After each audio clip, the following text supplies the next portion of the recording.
اللہ سے مانگتے رہو، کیونکہ جو اللہ سے مانگنا نہیں چھوڑتے، اللہ ان کے لیے ان کی چاہ میں بہتری کی گنجائش نکال لیتا ہے، اور ساری بات بس اللہ کی رضا ہی کی تو ہوتی ہے۔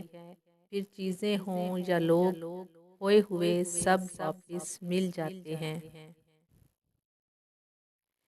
ایک دن دیکھنا تم خود مسکراتے ہوئے کہو گے کہ اللہ نے میری دعا ایسے قبول کی ہے کہ میں نے کبھی سوچا بھی نہیں تھا۔ تم کہو گے کہ اللہ نے معجزہ کر دیا ہے جس کا میں نے کبھی تصور بھی نہیں کیا تھا، اور دیکھنا یہ کہتے ہوئے تمہاری آنکھیں نم ہوں گی، اور تمہارا دل جو اتنا سفر کرتے کرتے تھک چکا تھا اب وہ اطمینان میں ہوگا۔ یقین رکھو اس پر وہی تمہاری ہر دعا سنتا ہے، اور وہی تمہاری دعائیں بھی پوری کرنے والا ہے۔ بار بار دل میں ایک ہی دعا کا خیال اتفاق تھوڑی ہو سکتا ہے۔ ناممکن کے راستے نظر آنے کے باوجود دل میں ایک ممکن کی آس بھلا اتفاق تھوڑی ہو سکتا ہے۔ جانتے ہو اللہ تمہیں بے بسی کے مقام پہ کیوں لایا ہے؟ تاکہ تم اللہ سے رجوع کرو اور یقین سے مانگو۔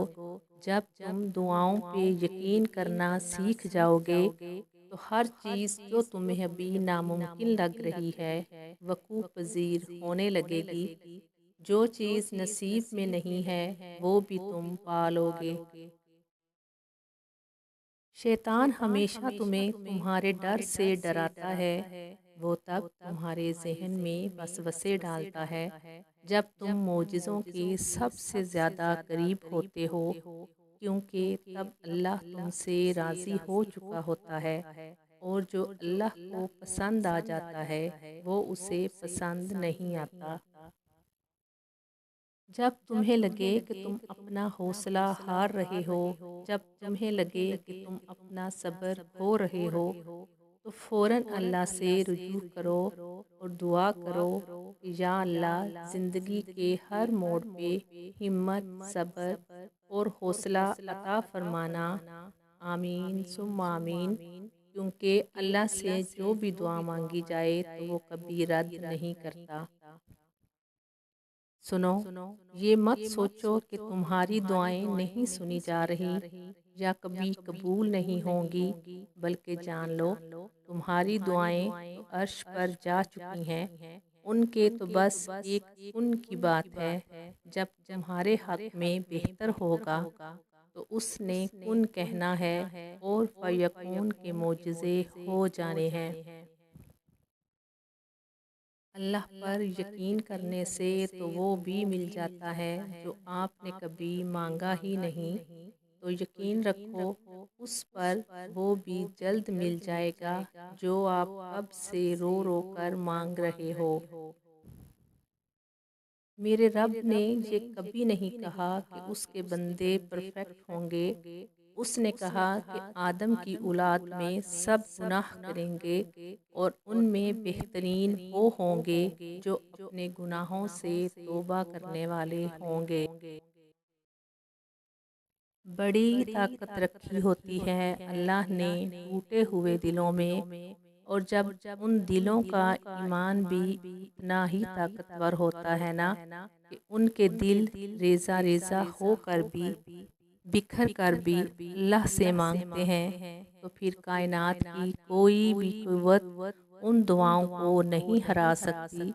پھر ان کی زبان جو کہتی ہے اللہ اسے ممکن کر کے رہتا ہے۔ جب مانگنے کی توفیق وہ دے رہا ہے تو کیا قبولیت کی یہ پہلی نشانی نہیں لگتی تم کو؟ جب آپ کو یوں لگے کہ آپ اب تھک چکے ہیں اور دعا بھی نہیں مانگ سکتے، تو خالی ہاتھ پھیلا دیا کریں، اور آپ کے پھیلے ہوئے ہاتھ اس بات کی گواہی ہوں گے کہ آپ خالق کائنات کے محتاج ہو، اور خالق کائنات تو خاموشیوں کو بھی جانتا ہے۔ اگر تم تھوڑی سی آزمائش سے ڈر کر اپنا یقین ہار کر بیٹھ جاؤ گے تو تمہاری دعائیں کیسے قبول ہوں گی؟ قبولیت کا ایک اصول ہے، صبر رکھو، دعا کرو اور معجزوں کو پالو۔ تیرے رب کے پاس تیرے لیے عطاؤں کا سمندر ہے، تمہارے یہ ضبط کے آنسوں کا ایک ہی قطرہ اس رب کی رحمت کے سمندر میں شور مچا دیتا ہے اور اس چیز کو بھی کھینچ لے آتا ہے جو تمہارے مقدر کا حصہ نہیں ہوتی، کیونکہ جن راستوں کا سفر تکلیف دہ ہو اس کا اختتام ہمیشہ حسین ہوا کرتا ہے۔ اللہ فرماتا ہے، اور ان قریب تمہارا رب تمہیں پھیر دے گا اس کی طرف جس میں تمہاری خوشی ہے۔ دل مشکل میں ڈوبا ہو، سوچ فکروں میں الجھی ہو تو اللہ سے دعا کرنا اور اتنا توکل ضرور کرنا کہ وہ رب تمہاری تمام دعاؤں کو دھیان سے سنتا ہے اور جواب بھی دیتا ہے۔ وہ ضائع نہیں جانے دے گا ان دعاؤں کو جو خلوص دل سے مانگی جائیں۔ جو دعائیں تمہیں اتنی پیاری ہوتی ہیں نا، انہیں مانگنے کا انداز بھی بہت پیارا ہونا چاہیے، اتنا پیارا کہ اللہ پہلی بار میں ان پر کن کہہ دے۔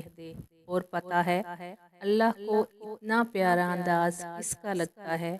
تہجد پڑھنے والوں کا۔ آپ کو جو چاہیے، اگر آپ نے اسے اللہ سے تہجد میں نہیں مانگا تو کیا مانگا؟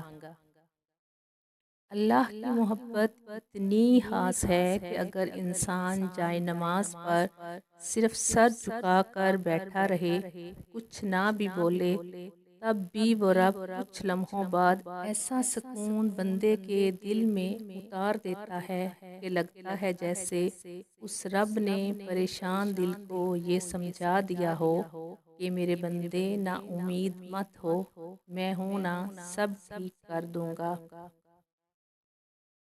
جو اللہ نے تمہارے لیے لکھ دیا ہے وہ امتحان کے لیے تم سے دور تو جا سکتا ہے لیکن کسی اور کو کبھی نہیں مل سکتا، اور جسے دعا میں مانگا جائے اسے تمہارا نصیب بھی تم سے نہیں چھین سکتا، وہ ہر حال میں تم تک پہنچ کر رہے گا۔ ضروری نہیں انسان کچھ پا کر ہی خوشی محسوس کرے، بعض اوقات اللہ تعالیٰ کی خاطر کچھ چھوڑ دینے سے بھی خوشی ملتی ہے، چاہے وہ بری عادات ہوں، برے خیالات ہوں یا اپنے رب کی مقرر کی ہوئی حدود سے آگے نہ بڑھنا ہو۔ جنہیں احساس نہیں ہونا انہیں کبھی نہیں ہونا، چاہے آپ 7 سمندر پار چلے جائیں یا زمین میں دفن ہو جائیں، ان کے لیے آپ کا وجود ایسے ہی بے معنی ہے جیسے ایک نابینا کے لیے قوس قزح کے رنگ۔ اور پھر دیکھنا اللہ تمہیں اتنا نوازے گا کہ تمہیں لگے گا ہی نہیں کہ تم نے کچھ کھویا بھی تھا۔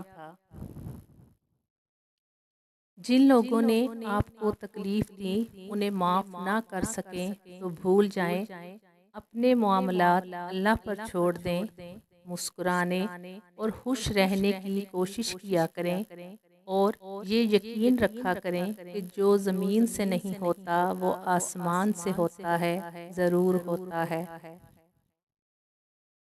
صبر سے مت اکتائیں، اگر اللہ چاہتا تو پلک جھپکنے سے پہلے آپ کی خواہش پوری کر دیتا، اس سے آپ کی امید اور فکر کے آنسو پوشیدہ نہیں، وہ آپ کی حالت کو ٹھیک کرنے سے عاجز نہیں ہے، لیکن وہ ان لوگوں سے محبت کرتا ہے جو بار بار دعا مانگتے رہتے ہیں۔